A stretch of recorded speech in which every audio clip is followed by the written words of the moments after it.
At 81, Shelley Fabares finally tells the truth about Annette Funicello. Shelley Fabares was born Michelle Marie Fabares on January 19, 1944 in Santa Monica, California. Shelley Fabares grew up surrounded by the entertainment world from when she was very young. She was raised by her mother after her parents got divorced, and she had a really important family connection. Her aunt was actress Annette Funicello, a huge star of Broadway movies and television. Being close to show business gave Shelley early chances to see how professional performing worked, but it didn't promise she'd be successful. It just gave her opportunities. Fabares started modeling and doing commercials when she was just a kid, learning how to be disciplined and confident, long before most other kids her age.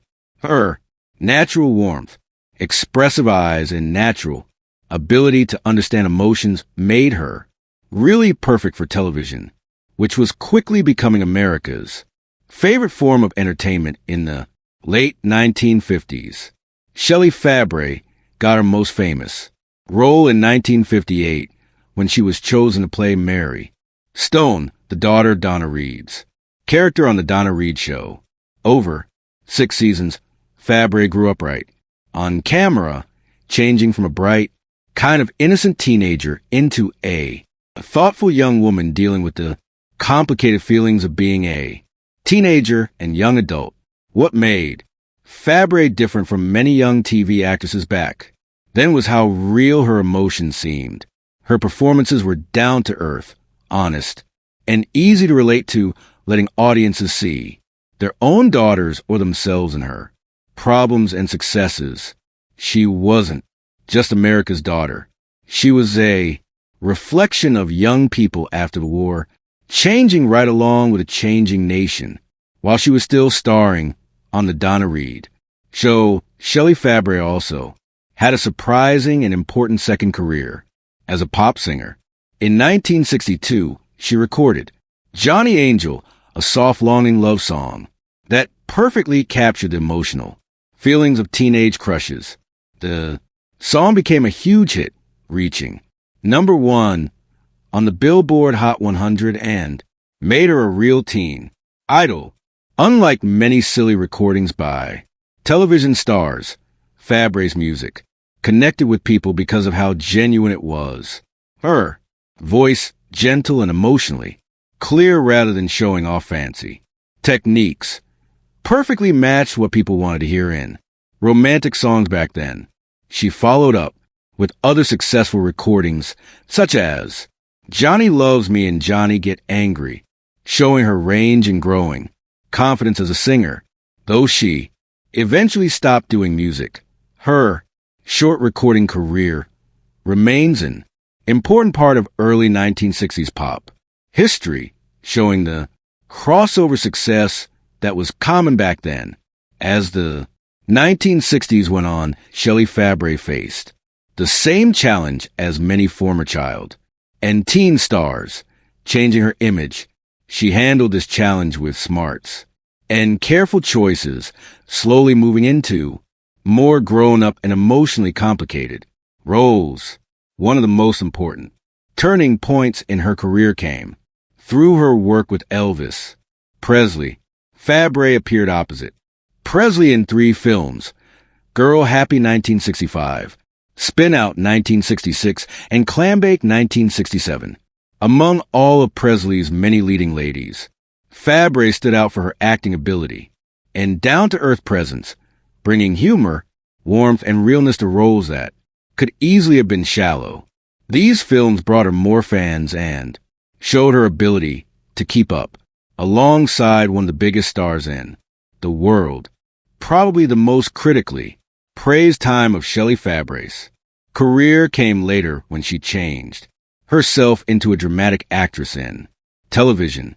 Her repeating role as Christine Armstrong on a show about a detective named Dan August, played by Burt Reynolds, marked a major change from her innocent girl past.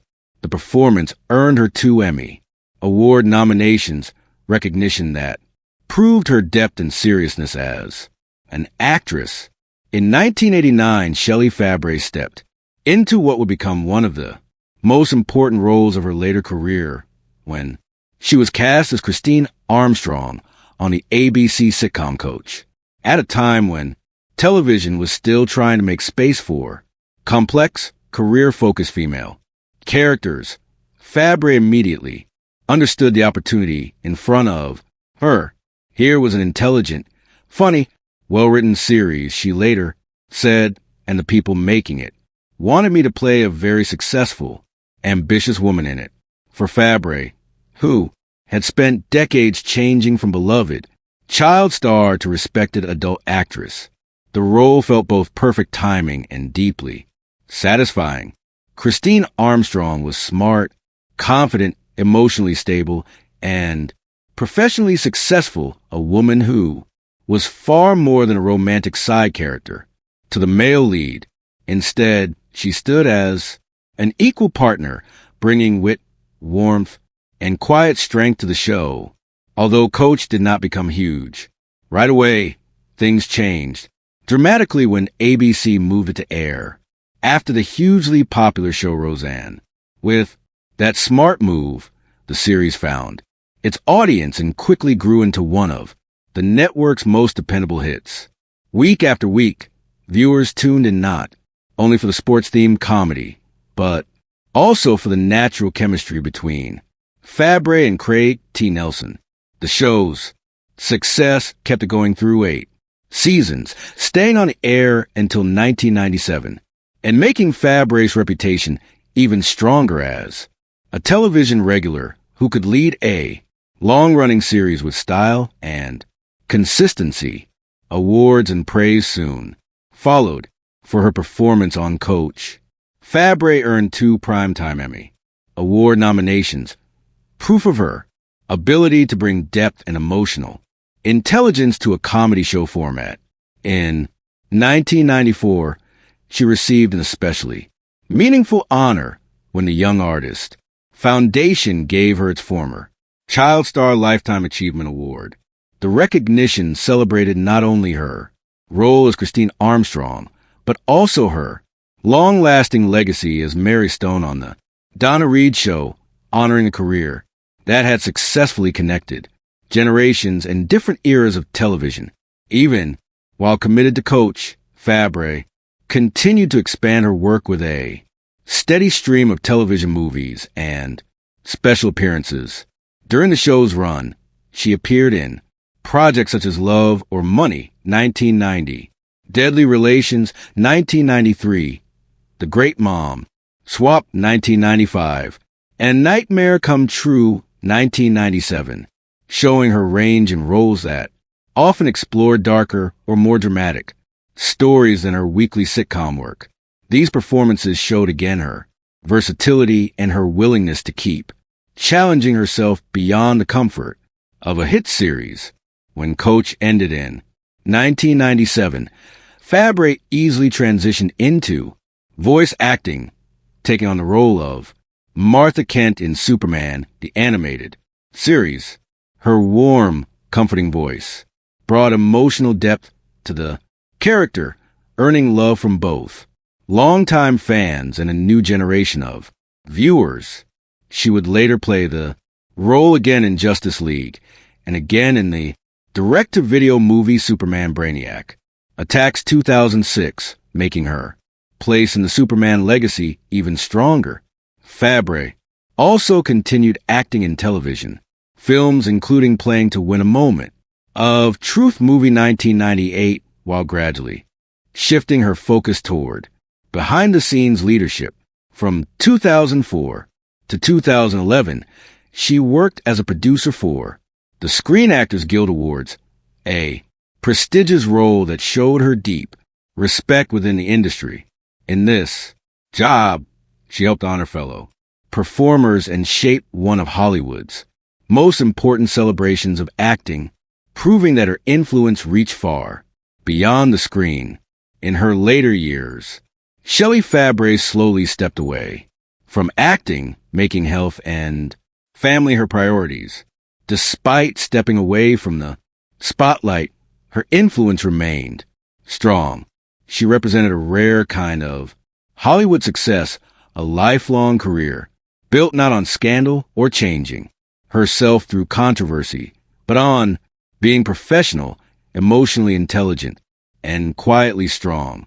In 1964, when she was at the peak of her youthful fame and just as her career was growing beyond teen idol status, Shelley Fabares married record producer Lou Adler, one of the most influential people in the music industry of that time. Their marriage placed her right at the meeting point of Hollywood and the rapidly changing sound of popular music in the 1960s. Although the marriage started with great hope, the pressures of demanding careers and life in the public eye slowly took their toll. The couple separated only 2 years later in 1966, but their legal ties were not officially ended until 1980, a long drawn-out ending that showed the complications of a relationship shaped by fame, ambition, and personal growth. Despite the end of their marriage, Fabares came out of the experience with greater emotional depth, a quality that would later make both her acting and her personal life richer. True and lasting love arrived years later. In 1984, Fabares married actor Mike Farrell, widely admired not only for his work on screen, especially on MASH, but also for his honesty, intelligence, and caring spirit. Their marriage has long been thought of as one of Hollywood's quiet success stories, lasting, supportive, and surprisingly free of scandal. Together, they built a partnership based on mutual respect, shared values, and deep affection, proving that lasting love in the entertainment world is not only possible, but deeply rewarding. Fabares' strength was tested in a far more serious way in October 2000 when she faced a life-threatening health crisis, diagnosed with autoimmune hepatitis, a rare and severe condition where the body attacks its own liver. She had a liver transplant that ultimately saved her life. The experience was physically and emotionally exhausting, yet she faced it with the same strength and grace that defined her decades-long career. Supported by Farrell and her loved ones, Fabares came out of the experience with renewed gratitude and perspective, becoming a powerful example of courage and never giving up.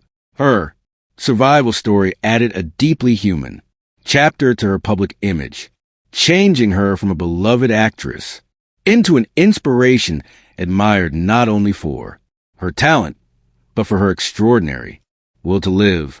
At 81 years old, Shelley Fabares speaks with the quiet authority of someone who has lived a full life, loved deeply, and outlasted a time period that once sparkled with youthful promise.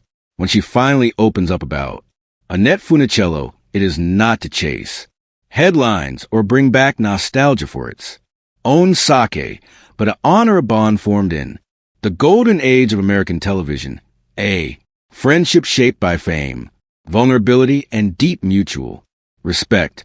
People always think they know Annette because they saw her smile, Fabares says gently, but they didn't know how brave she really was. Both women grew up in Hollywood at a time when young actresses were expected to be endlessly cheerful, obedient, and grateful. Annette Funicello, America's sweetheart from the Mickey Mouse Club, carried the weight of being a national symbol of innocence. Shelley Fabares, rising to fame as Elvis Presley's love interest in Girl Happy, and as Mary Stone on the Donna Reed Show, understood that pressure very well. We were growing up in public, Fabares explains. There was no room to be human. Annette felt that more than anyone. Behind the scenes, Funicello struggled with expectations that didn't let her be complicated. She was smart, funny, and sharper than people realized.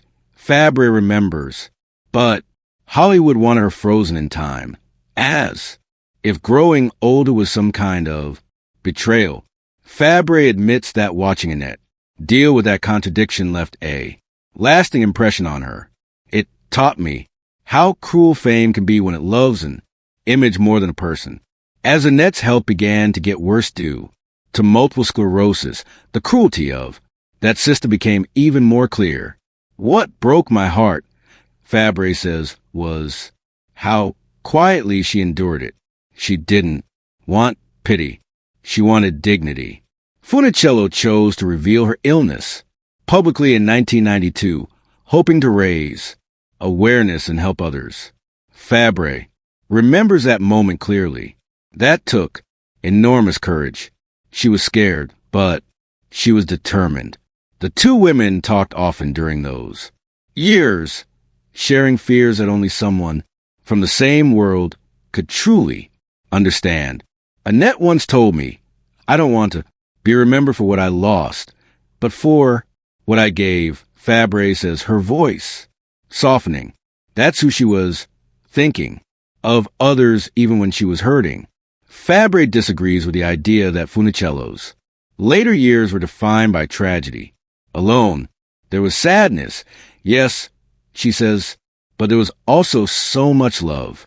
Her family, her faith, her strength. That's the real story. She pauses before adding, "She taught me that strength doesn't always roar. Sometimes it whispers, 'I'm still here.'" Now, decades after their rise to fame, Fabares thinks about survival, friendship, and truth. "People ask why I'm speaking now," she says. "It's because time gives you clarity, and Annette deserves honesty, not myth." At 81, Shelley Fabares no longer feels tied down by Hollywood's old rules. In telling the truth about Annette Funicello, she offers more than remembrance. She offers a lesson in grace, loyalty, and the quiet heroism of enduring with dignity.